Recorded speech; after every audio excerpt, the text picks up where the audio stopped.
زمین پہ جنت کے سردار کا جشن مناتے ہیں.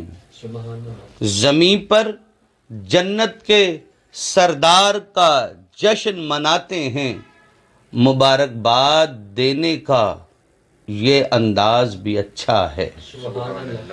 پوری دنیا کو، عالم اسلام کو مولا امام حسن علیہ السلام کا جشن ولادت مبارک ہو. آپ کا جشن ظہور 15 رمضان المبارک کو ہے.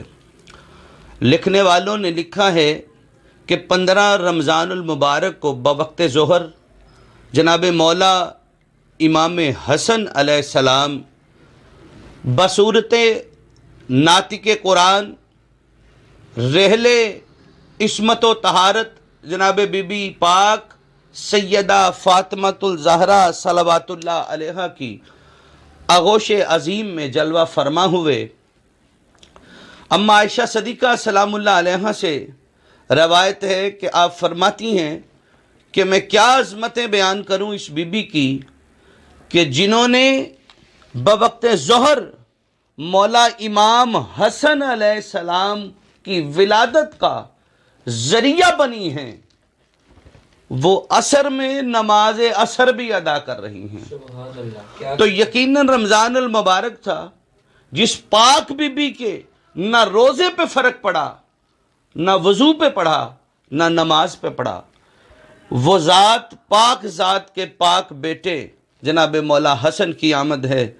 تو میں اگر اپنی محبت میں جناب مولا امام حسن کا ذکر کرنا چاہوں تو یوں کہوں کہ اسلام کے ضمیر کو مولا حسن کہتے ہیں، نبی پاک کے خمیر کو مولا حسن کہتے ہیں، اور دین کی ضرورت کو مولا حسن کہتے ہیں.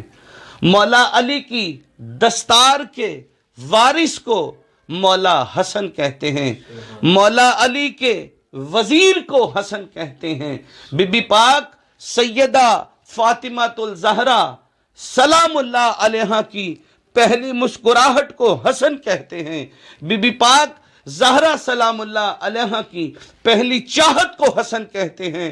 حسین کے مرشد کو حسن کہتے ہیں، حسین کی راحت کو حسن کہتے ہیں.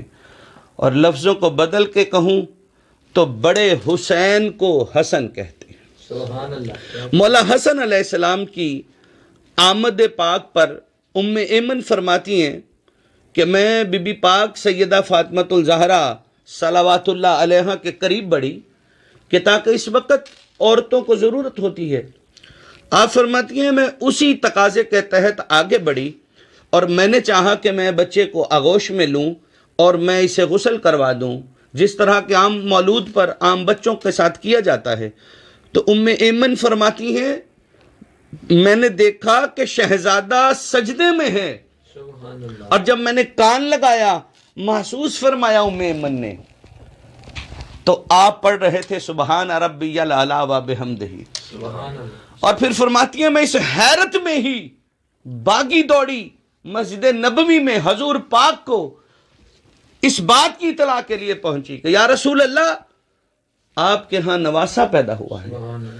تو پھر یہاں پہ ایک لطیف اور نکتہ ہے، غور کیجئے گا. لطیف نکتہ ہے. صحابہ کرام رضوان اللہ تعالی اجمعین فرماتے ہیں کہ ہم نے نبی پاک صلی اللہ علیہ وآلہ وسلم کی ذات اقدس کا ایک لطیف منظر دیکھا کہ آپ نے مسجد نبوی ہی سے اپنے بازو پھیلا لیے اور وہ کملی جس کی قسم خدا اٹھاتا ہے وہ چادر تطہیر زمین کے بوسے لیتی ہوئی جناب زہرا کے گھر تک گئی. اور پھر علماء نے لکھا ہے کہ اگر اس منظر کو ان لفظوں میں لکھیں کہ جیسے موسیٰ کلیم اللہ شوق دیدار میں طور پر جاتے تھے، مصطفیٰ دیدار حسن کے لیے زہرا کے گھر گئے.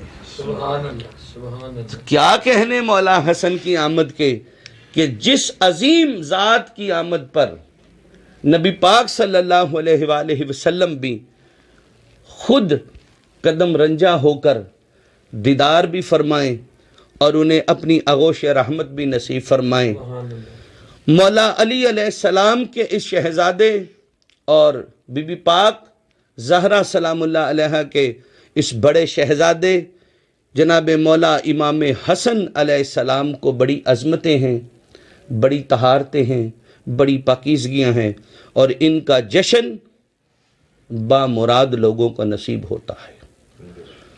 بے مراد کو کیا پتا کس کا جشن ہے، کن کی آمد ہے اور کن کی رحلت ہے۔ یہ صرف محبتیں، یہ چاہتیں تمام اہل نسبت کو میسر آیا کرتی ہیں۔ یہ اثاثہ صرف اہل نسبت لوگوں کو ملتا ہے، بے شک کیونکہ وہ کریموں سے وابستہ ہوتے ہیں، سخیوں سے وابستہ ہوتے ہیں، اور یہ کریم اہل بیت ہیں۔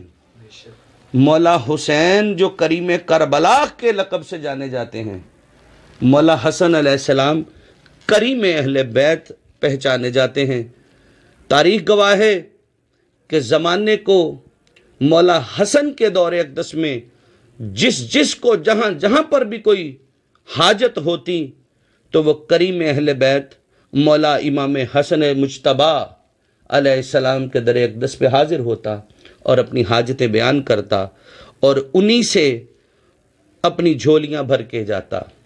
آج ہمیں بھی اگر حاجتیں ہیں، ہمیں بھی اگر طلب ہے، ہمیں بھی اسی کریم کی چوکٹ سے جا کر اللہ سے مانگنا ہوگا۔ یہ کریم امام حسن المجتبی علیہ السلام کی ذات وہ ذات ہیں جو صرف بانٹتے ہی جاتے ہیں، قیامت تک بانٹتے رہیں گے۔ اللہ رب العزت ہمیں بھی ان کے حقیقی فیض سے، ان کی حقیقی مودت سے مالا مال فرمائے۔ اس کے لیے ضروری ہے ہمارے قلوب کا کاسہ پاک رہے، اور اگر ہم اپنے قلوب کا کاسہ پاک رکھنا چاہتے ہیں اور ان کی مودت اور محبت سے آشنائی چاہتے ہیں، ان کا قرب چاہتے ہیں، تو پھر انہوں نے جو میراث اپنے نانے کی بانٹی ہے وہ ذکر اللہ ہے، وہ اسم اعظم ہے۔ چلتے پھرتے، اٹھتے بیٹھتے، کام کاج کرتے، پڑھتے رہیے اللہ اللہ۔